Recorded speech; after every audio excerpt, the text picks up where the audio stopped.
Good morning. Welcome to Inasan Expressway. This road traverses the two provinces of Ilocos Sur on this side and La Union on this side. It runs perpendicular to Amburayan River. That river comes from the province of Benguet, runs through Ilocos Sur, and drops off to the sea via La Union. Ang haba ng bridge na ito. According to Sir Ed, ang bridge na ito is composed of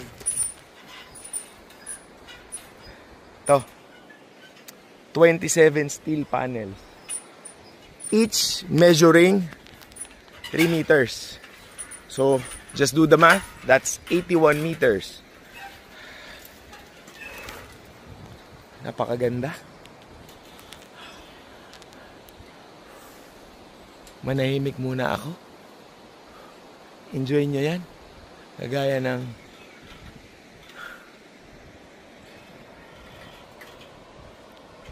aking pag-e-enjoy din dito.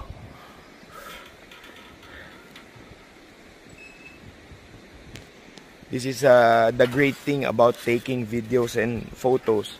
A lot of those videos and photos get to be your memory bank. Sometimes our memory fails, or there are things that you can't really remember, especially the small details. But it's a record of everything. You don't cross this bridge just one time.